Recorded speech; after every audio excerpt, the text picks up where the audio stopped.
Good morning students. I hope कि आप सभी बहुत अच्छे से पढ़ाई कर रहे होंगे और सभी अपने घर पे एंजॉय कर रहे होंगे। तो जैसा कि हमें पता है कि जो हमने 6th क्लास में जो साइंस पढ़ी थी वो हिंदी में थी और हमने उसे हिंदी लैंग्वेज में पढ़ा था, लेकिन जो 7th क्लास में आपकी साइंस की बुक आपको जो मिली होगी वो क्या है, इंग्लिश में है। तो आपको क्या करना है, एक इंग्लिश डिक्शनरी अपने साथ रखनी है जब भी आप साइंस की बुक पढ़ेंगे, ताकि वो आपको अच्छे से समझ में आ जाए। तो जो अभी जो हम चैप्टर सबसे पहले पढ़ेंगे क्लास 7 में वो है chapter 13, that is motion and its types. क्या है motion and it's type? Motion का मतलब क्या पढ़ा था हमने, गति और गति के प्रकार। तो change of place with respect to time is called motion. तो मोशन क्या होता है, जब भी अगर हम किसी ऑब्जेक्ट को देख रहे हैं और देख रहे हैं कि समय के साथ साथ उसकी जो पोजीशन है वो पहले जहाँ पे प्रेजेंट था वो चेंज हो गया है, वो कहीं और शिफ्ट हो गया है, कहीं और चला गया है, तो क्या बोलते हैं कि वो जो पर्टिकुलर जो ऑब्जेक्ट है उसने क्या की है, गति की है। तो change of place with respect to time मतलब प्लेस चेंज हो रहा है, वो जो पर्टिकुलर ऑब्जेक्ट था उसकी जो पोजीशन थी वो चेंज हो रहा है विथ रिस्पेक्ट टू टाइम। जैसे आपने अगर किसी चीज़ को 3 बजे किसी एक पर्टिकुलर जगह पे देखा और उसके बाद थोड़ी देर बाद उसे दूसरी जगह पे देखा, तो उसको बोलेंगे कि जो पर्टिकुलर जो ऑब्जेक्ट है वो क्या कर रहा है, मोशन कर रहा है। फिर हमने 6th क्लास में अलग अलग तरह के मोशन के बारे में, गतियों के बारे में भी पढ़ा था, जिसमें कि क्या क्या था। सबसे पहले क्या थी, लीनियर मोशन या स्ट्रेट लाइन मोशन, या उसी को क्या बोलते हैं, रेक्टिलिनियर मोशन। हिंदी में से क्या बोलते हैं, सरल रेखीय गति। सरल रेखीय गति के एग्जाम्पल अगर हम देखें तो motion of car on a straight road. अगर कोई कार है जो कि एक रोड पे स्ट्रेटली सीधी सीधी चल रही है, और एक एप्पल जो सेब जो है वो अगर वो पेड़ से ऊपर से नीचे की ओर गिरता है, तो वो भी एक तरह का क्या है, लीनियर या रेक्टिलिनियर या स्ट्रेट लाइन मोशन। दूसरे तरह का मोशन क्या है, सर्कुलर मोशन, या जिसे हम हिंदी में वर्तुल गति भी कहते थे। मोशन ऑफ ए फैन, एक फ़ैन का मोशन मतलब जब पंखा गति करता है, पंखा जो है वो गोल गोल घूमता है, तो वो क्या कहलाता है, सर्कुलर मोशन। उसी तरह से motion of a child in a merry go round. मेरी गो राउंड क्या होता है, आपने मेले में देखा होगा, वो गोल गोल ऊपर से नीचे गोल गोल जाता है झूला, उसे क्या बोलते हैं, मोशन ऑफ ए ये सर्कुलर मोशन या वर्तुल गति। उसके बाद तीसरी तरह का मोशन जो हमने पढ़ा था, पीरियोडिक या ऑसिलेटरी मोशन, जिसमें क्या होता है, जिसे हम क्या बोलते हैं, आवर्ती गति। जब एक ही गति बार बार रिपीट होती है, जैसे कि झूले की गति, जब झूला क्या होता है, एक जगह से दूसरी जगह जाता है। पीरियोडिक मोशन में क्या होता है, the motion which repeats itself after a fixed interval. ऐसा गति जो खुद को रिपीट करता है after a fixed interval of time. जैसे घड़ी की सुई को देखें तो वो हर 12 से अगर हम स्टार्ट करें सुई की, तो 1 2 3 वापस 12 पे आएगा, फिर वो वही मोशन क्या करेगा, रिपीट करेगा। तो इसी को क्या कहते हैं, पीरियोडिक मोशन या आवर्ती गति। उसके बाद है ओसिलेटरी मोशन। ओसिलेटरी मोशन क्या होता है, आपने पेंडुलम या जो घड़ी होती है, जो टिक टिक करने वाली घड़ी होती है, जो हर जितना बजता है उतनी उसमें से घंटियाँ बजती हैं, तो उसके नीचे एक गोल स्ट्रक्चर लगा होता है, एक धागे से लटका हुआ, और वो क्या करता है, पहले एक साइड जाता है, फिर दूसरे साइड जाता है, और वापस वो उस तरह से लगातार मोशन करता रहता है। और झूले की गति, ये सब क्या है, ओसिलेटरी मोशन। उसके बाद जब इन तरह की गतियों के बारे में आपने 6 में पढ़ा है, तो उसको जानने के लिए आपके चैप्टर 13 के पेज नंबर 143 पेज नंबर पे एक टेबल दी गई है, जिसमें अलग अलग तरह के क्या दिए गए हैं, एग्जाम्पल ऑफ मोशन, एग्जाम्पल दिए गए हैं। और आपको क्या करना है, उसको अपने बुक में टेबल में पेंसिल से भरना है कि किस तरह का मोशन हो रहा है, स्ट्रेट लाइन हो रहा है, या मतलब सरल रेखीय हो रहा है, या वर्तुल हो रहा है, या आवर्ती हो रही है, स्ट्रेट लाइन हो रही है, या सर्कुलर हो रही है, या पीरियोडिक हो रही है। सबसे पहला है soldiers in a march past, bullock cart moving on a straight road. तो ये वाला टेबल आपको अगली क्लास में करके आना है, और उसमें हम डिस्कस करेंगे। किसी से अगर कुछ नहीं समझ में आ रहा है तो उसके बारे में आप वहाँ पे डाउट पूछ सकते हैं, पर सबसे पहले इसको खुद से करने की कोशिश करनी है। उसके बाद क्या है कि अब हम पढ़ेंगे कि कुछ हम बोलते हैं कि कोई पर्टिकुलर ऑब्जेक्ट है, या कोई आदमी है, या हम लोग खुद बोलते हैं कि धीरे मत चलो, तेज़ चलो। तो ये धीरे और तेज़ क्या होता है, धीरे और तेज़ हम किस तरह से बोल सकते हैं। तो धीरे और तेज़ हम दो ऑब्जेक्ट की गतियों को जब कंपेयर करते हैं, तब हम बोलते हैं कि कोई धीरे चल रहा है और कोई फास्ट चल रहा है। धीरे को इंग्लिश में क्या बोलते हैं, स्लो, और तेज़ को फास्ट। अब क्या हम अकेले ऑब्जेक्ट को बोल सकते हैं, या अकेली चीज़ को हम बोल सकते हैं कि वो स्लो है या फास्ट है? नहीं। मान लो कि एक कार है जो चल रही है 5 किलोमीटर पर सेकंड से, और उसके साथ दूसरी कार आई 2 किलोमीटर पर सेकेंड से, तो कौन सी वाली फास्ट कहलाएगी? 5 किलोमीटर पर सेकेंड वाली। लेकिन मान लो और बगल से आ गई, अभी फास्ट कौन सी है? 5 किलोमीटर वाली, और स्लो कौन सी है? 2 किलोमीटर वाली। लेकिन मान लो बगल से एक और कार गुजर गई 10 किलोमीटर पर सेकेंड से, तो अब क्या हो गया? उल्टा हो गया। फास्ट कौन सा हो गया? 10 किलोमीटर पर सेकेंड, और स्लो कौन से हो गए? 5 वाला भी स्लो हो गया और 2 वाला भी स्लो हो गया। तो जो स्लो और फास्ट है हम तभी बोल सकते हैं जब हम किसी 2 या 2 से ज़्यादा चीज़ों को कंपेयर कर रहे हैं। अदरवाइज़ हम किसी एक ही चीज़ को हम बोल नहीं सकते कि वो स्लो है या फास्ट है। हमें कम से कम 2 चीज़ें चाहिए ये बताने के लिए कि कोई स्लो है या कोई फास्ट है। अब यहाँ पे आपको एग्जांपल दिया है, कार 1, कार 2।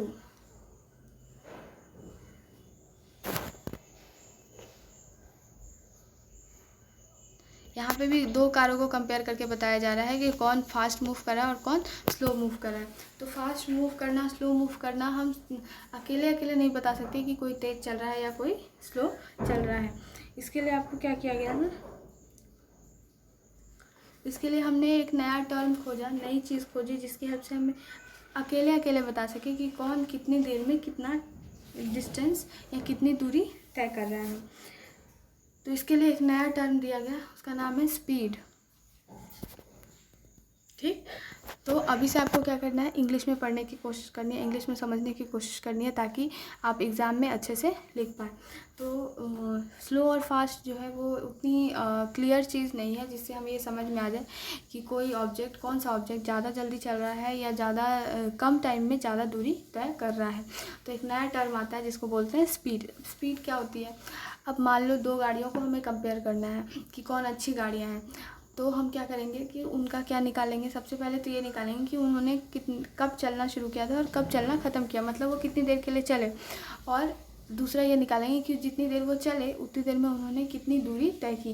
जब हमें ये दोनों चीज़ें पता चल जाएगी तो हम कंपेयर कर सकते हैं कि किन्होंने कितनी दूर में कितनी दूरी कितने समय में कितनी दूरी तय की।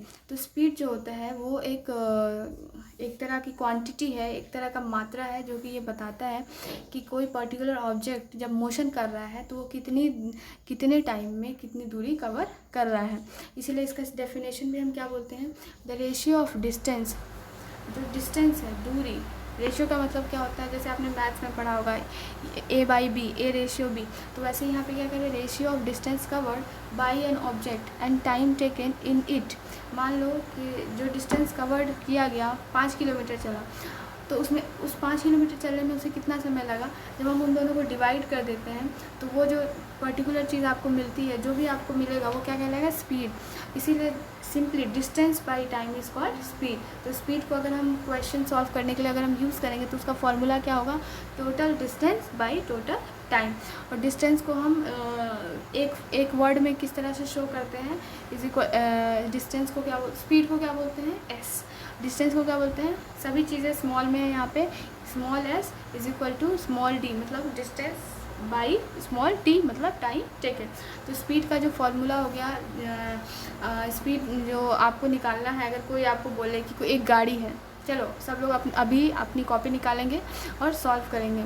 एक गाड़ी है जो कि 5 सेकंड में 20 किलोमीटर चलती है, तो उसकी स्पीड क्या होगी? अब ये क्वेश्चन हम कैसे करेंगे? तो हमें स्पीड का फॉर्मूला पता है, हम क्या करेंगे? Speed is equal to distance. Distance कितना है? 20 किलोमीटर बाई 5 सेकेंड। तो अब 20 किलोमीटर बाई 5 सेकेंड, इसको डिवाइड करेंगे तो क्या होगा? 5 4 जा 20, तो 4 होगा 4 किलोमीटर पर सेकेंड। तो अब क्या है? ये आपका हो गया स्पीड।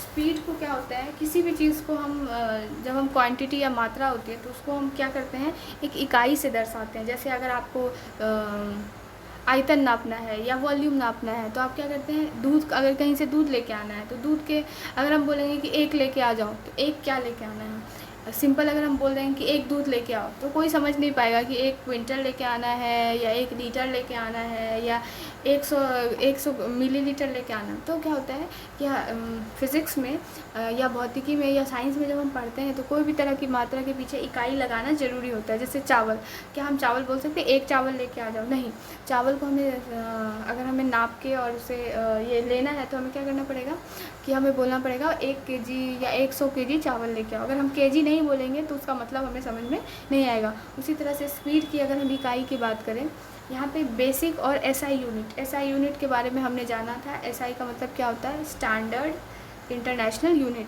तो standardise international system of unit. तो एसआई का मतलब होता है इंटरनेशनल सिस्टम ऑफ यूनिट। तो पूरे वर्ल्ड में यही यूनिट फॉलो होती है, सिर्फ इंडिया में नहीं, या हम पढ़ रहे हैं इसलिए नहीं, पूरे वर्ल्ड में अगर आप कहीं भी जाएंगे तो स्पीड की जो यूनिट होगी एसआई यूनिट, बहुत सारी यूनिट हो सकती है लेकिन उसमें से एक स्पेशल यूनिट होती है जो हर कंट्री फॉलो करती है, उसको क्या बोलते हैं, एसआई यूनिट। अब जैसे क्या होता है कि अगर हम अपने गांव से दूसरे गांव में जाएं तो वहाँ पे सब्जी के नाम बदल जाते हैं, कोई किसी सब्जी को कुछ और बोलता है, कोई किसी और को कुछ और बोलता है, तो हमें समझ नहीं आएगा। इसलिए क्या किया गया है, साइंटिस्ट ने पूरे जगह के जो इकाइयों को क्या कर दिया है, एक कॉमन कर दिया और उसी का नाम क्या रख दिया, एसआई यूनिट। तो स्पीड जो है वो किस एसआई यूनिट में नापी जाती है, मीटर पर सेकेंड। मतलब ऊपर जो डिस्टेंस है वो किस में रखेंगे, मीटर में रखेंगे, और नीचे वाले डिस्टेंस किस में रखेंगे, सेकंड में रखेंगे, टाइम किस में रखेंगे, सेकंड में रखेंगे।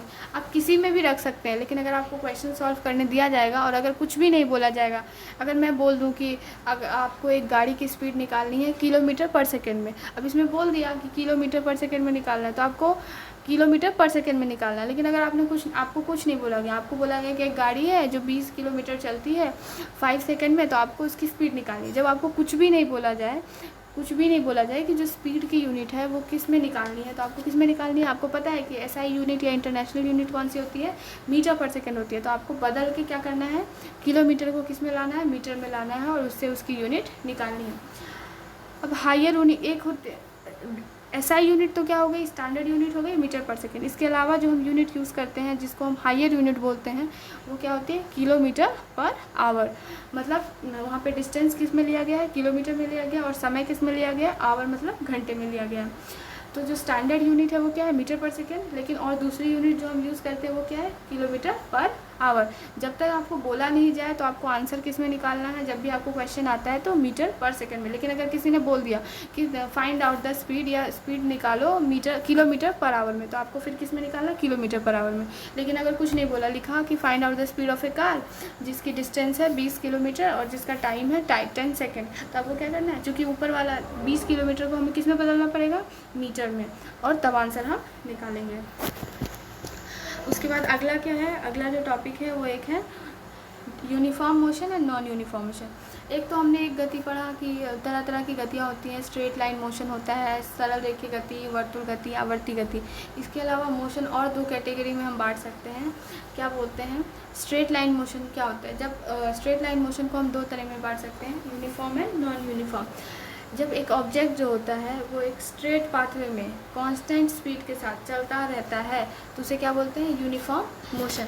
मतलब यूनिफॉर्म मोशन का मतलब क्या है कि जब कोई गाड़ी या जो कोई भी ऑब्जेक्ट हो वो चल रहा हो तो ना तो वो अपना दिशा बदल रहा हो, ना ही वो अपनी स्पीड बदल रहा हो, मतलब वो कुछ भी नहीं बदल रहा हो। जिस तरह से मान लो वो एक सेकेंड में 1 किलोमीटर चल रहा है तो वो हमेशा लगातार उतना ही चलता जाए और जिस डायरेक्शन में चल रहा है उसी डायरेक्शन में चलता जाए, ना ही दिशा बदलनी है ना ही स्पीड बदलनी है। ऐसा ऑब्जेक्ट को हम क्या बोलेंगे कि वो किस तरह के मोशन, किस तरह की गति कर रहा है, यूनिफॉर्म गति कर रहा है या यूनिफॉर्म मोशन कर रहा है। लेकिन अगर किसी ऑब्जेक्ट ने या तो अपनी दिशा बदल दी, मान लो वो पहले सीधा चल रहा था फिर कहीं पे जाकर मुड़ गया, या तो अपनी स्पीड बदल दी, मान लो वो पहले 1 सेकेंड में 1 किलोमीटर चल रहा था, अब 1 सेकेंड में आधा किलोमीटर चला या 1 सेकेंड में 2 किलोमीटर चला, तब वो क्या कहलाने लगेगा, उसकी गति क्या कहलाएगी, क्योंकि वो हर जगह समान नहीं है, एक ही जैसे नहीं है, इसलिए उसकी गति को क्या बोलेंगे, नॉन यूनिफॉर्म मोशन। तो गति 2 तरह की हो सकती है, अगर वो सीधा बिना दिशा बदले बिना स्पीड बदले चलता चला जा रहा है तो क्या बोलेंगे, यूनिफॉर्म मोशन। लेकिन अगर वो या तो दिशा या तो स्पीड, दोनों में से अगर किसी एक भी चेंज हो गया तो वो क्या कहलाएगी, नॉन यूनिफॉर्म मोशन। अब क्या है, कुछ चीज़ें जो हमें याद करनी है, जो कि आपको डेफिनेशंस जो है याद करना है। सबसे पहले किस चीज़ का डेफिनेशन आपको याद करना है, ये सभी आप अपनी कॉपी में नोट करते जाएंगे और उसको डेली का डेली क्या करेंगे, याद करते जाएंगे, ताकि आपको बाद में प्रॉब्लम नहीं हो। साथ ही साथ आपको क्या करना है, क्वेश्चंस भी सॉल्व करते जाने हैं एक्सरसाइज के। आपको 2 कॉपी बनानी है साइंस की, एक नोट कॉपी एक फेयर कॉपी, और जिस भी डेट में आपको जो भी नोट दिया जा रहा है, जैसे यहाँ पर बहुत सारी चीज़ें लिखी हैं तो ये सभी चीज़ें आपको उतारते जानी है समझ के। और इनको नोट कॉपी में डेट और टाइम के साथ क्या कर लेना है, लिख लेना है। और इसके अलावा जब आपका चैप्टर ख़त्म होता है या बीच में ही जब आपको लगे कि हाँ हमें क्वेश्चन समझ में आ रहे हैं, तो आपको फेयर करना भी स्टार्ट कर देना है। तो एक नोट कॉपी बनाना है, एक फेयर कॉपी बनाना है। और जब भी स्कूल खुलेगा आपके एग्ज़ाम्स होने के लिए, तो आपको वो सारी कॉपी लेके आनी है, यहाँ पे चेक करेंगे, और जब वो आपकी कंप्लीट होगी तभी आपको एग्ज़ाम्स देने दिए जाएंगे। अदरवाइज़ आपको बैठ के क्या करना पड़ेगा, कंप्लीट करना पड़ेगा, और आपके मार्क्स भी एग्ज़ाम में कट जाएंगे। इसके बाद हमें कुछ जो याद करने के लिए है, इस क्लास में हमने सबसे पहले क्या देखा, मोशन क्या होता है। तो मोशन क्या होता है, जब किसी भी ऑब्जेक्ट का प्लेस जो है, जगह जो है वो बदल जाती है कि समय के साथ। The change of place with respect to time is called motion. इसका एग्जांपल क्या है, लीनियर या स्ट्रेट लाइन, सरल रेखीय गति, सर्कुलर या वर्तुल गति, पीरियोडिक एंड ऑसिलेटरी मोशन, आवर्ती गति। उसके बाद स्पीड का फॉर्मूला हमने पढ़ा, स्पीड क्या होता है, total distance by total time taken. और इंटरनेशनल यूनिट क्या होती है स्पीड की, मीटर पर सेकेंड। इसके अलावा दूसरी यूनिट क्या होती है, हमने पढ़ा था kilometre per hour. Slow and fast speed are relative terms, मतलब जो अगर हम किसी चीज़ को स्लो और फास्ट बोल रहे हैं तो हम उसको क्या करें, किसी ना किसी चीज़ से कंपेयर करें। अकेली चीज़ को हम लोग जो है स्लो या फास्ट नहीं बोल सकते। In uniform motion speed is constant but speed changes in. तो हमने यूनिफॉर्म और नॉन यूनिफॉर्म मोशन की डेफिनेशन ऊपर में और अच्छे से लिखी हुई है, वहाँ से लिख लेना है। तो जो अगर हम बात करें यूनिफॉर्म मोशन में, तो उसमें या तो स्पीड चेंज हो जाती है या तो दिशा बदल जाती है, जबकि नॉन यूनिफॉर्म में स्पीड या तो चेंज नहीं होती है, उल्टा यूनिफॉर्म मोशन में कुछ भी चेंज नहीं होता, जबकि नॉन यूनिफॉर्म मोशन में या तो स्पीड चेंज हो जाती है या तो दिशा चेंज हो जाती है। तो हम क्या बोलेंगे कि यूनिफॉर्म मोशन में स्पीड जो है वो नहीं बदलती, जबकि नॉन यूनिफॉर्म मोशन में स्पीड जो है वो बदल जाती है। तो ये आपका मोशन हो गया, टाइप्स ऑफ मोशन हो गया। और अभी आपको क्या करना है, इतने को अच्छे से पढ़ लेना है, इसको नोट कर लेना है, इसको याद करना है, प्रैक्टिस करना है। इसके अलावा आपको कुछ क्वेश्चंस भेजे जाएंगे इस ग्रुप में, वो आपको सॉल्व करना है। और कोई डाउट आता है तो आप ग्रुप में क्वेश्चन करके पूछ सकते हैं। Thank you.